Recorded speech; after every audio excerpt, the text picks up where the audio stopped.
Bismillahirrahmanirrahim. Assalamualaikum warahmatullahi wabarakatuh. Alhamdulillahilladzi ja'ala qalamah lil kitabah wal kitabatu lil qiraah wal qiraatu lil ibadah wal ibadatu lillah.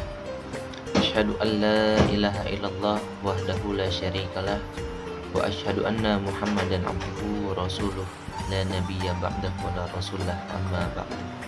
Wa qala Allah ta'ala fil kitabil karim a'udzu billahi minasyaitonir rajim. Bismillahirrahmanirrahim. Ya ayyuhan nasu taqu rabbakumul ladzi khalaqakum min nafsin wahidah wa khalaqa minha zawjaha wa bassa minhuma rijalan katsiran wa nisaa wattaqullaha alladzi tasaaluna bihi wal arham innallaha kana 'alaikum raqibah. Shadaqallahul azim. Perkenalkan, nama saya Faris Hamzah Firdaus, Fakultas Agama Islam, Prodi Pendidikan Agama Islam, ingin menjelaskan ilmu hadis, riwayah, dan hadis diroyah. Pengertian ilmu hadis adalah al-qawaidul mu'arifah bihalli rawi wal marwi, kaidah-kaidah yang mengetahui keadaan rawi dan yang diriwayatkan. Di sini pertanyaannya, apa itu rawi dan apa itu marwi?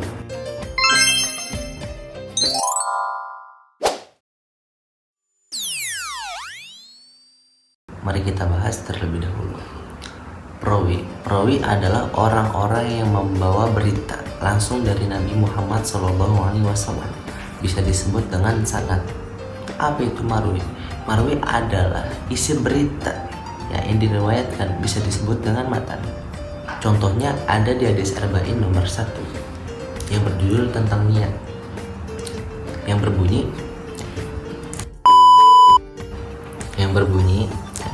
An Amiril Mu'minin Abi Habsin Umar bin Khattab radhiyallahu anhu qala sami'tu Rasulullah sallallahu alaihi wasallam yaqulu innamal a'malu binniyat wa innamal likulli imri'in ma nawa faman kanat hijratuhu lidunya yusibuha aw imra'atin yankihuha fa hijratuhu ila ma hajara ilaihi.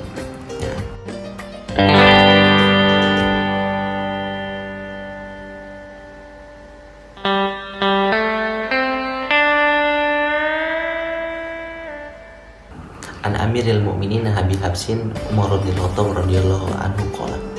Itu bisa dibilang dengan perawi, ya kan? Qala sami'tu Rasulullah sallallahu alaihi wasallam bersabda, ya kan? Ini baru isinya. Innamal a'malu binniyat. Itu bisa disebut dengan marwi. Oke, next kita lanjut. Kita di sini akan membahas pembagian hadis. Ada hadis riwayah dan hadis diroyah. Hadis riwayah adalah hadis perkataan Nabi, perbuatan Nabi, periwayatannya, batas-batasannya, ketelitian segala redaksinya. Hadis ini berfokus kepada matan, namun matan tidak bisa berdiri tanpa adanya sanad. Ya. Hadis diroyah ini untuk mengoreksi hadis riwayah. Apakah hadis ini sahih atau tidak? Apakah hadis ini cacat atau benar? Ya, hadis diroyah itu hadis yang mempelajari ya hakikat-hakikatnya, macam-macamnya, persyarat-persyaratannya, perawi dan persyarat-persyaratan mereka, macam-macam periwayatannya, hal-hal yang berkaitan dengan periwayatannya.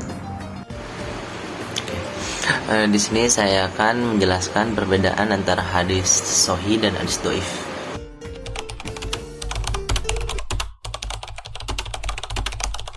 Ya, hadis sahih ya adalah hadis yang memiliki kualitas tertinggi dan dia memenuhi syarat para ulama hadis dan sanadnya tidak terputus ya dan mempunyai perawi yang adil, maka hadis ini bisa dijadikan sumber hukum Islam. Contohnya An Amiril Mu'minin Abi Habsin Umar bin Khattab radhiyallahu anhu qala, dan itu sanadnya sampai kepada Rasulullah sallallahu alaihi wasallam dan tidak terputus, maka hadis ini bisa dijadikan sumber hukum. Ya, apa perbedaannya dengan hadis dhaif? Hadis dhaif adalah hadis yang memiliki kualitas yang paling lemah. Mengapa dia bisa dibilang kualitas yang paling lemah? karena dia tidak memenuhi syarat hadis sahih dan hadis hasan, dan dia tidak memenuhi juga syarat satu atau lebih. Nah, maka hadis ini tidak boleh dijadikan sumber hukum Islam karena dia tidak memenuhi syarat hadis sahih dan hadis hasan.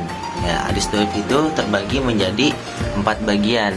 Yang pertama ada hadis mursal, ada hadis munqati, dan ada hadis mu'dal, dan ada hadis mu'alaq. Ya, jadi perbedaannya itu hadis sahih, ya, sanadnya itu bersambung sampai kepada Rasulullah, tidak terputus. Dan hadis dhaif itu sanadnya terputus dan dia tidak memenuhi syarat hadis sahih dan hadis hasan. Itu kesimpulannya. Mungkin itu saja dari saya, Faris Abdul Firdaus. Izin mengundurkan diri. Assalamualaikum warahmatullahi wabarakatuh.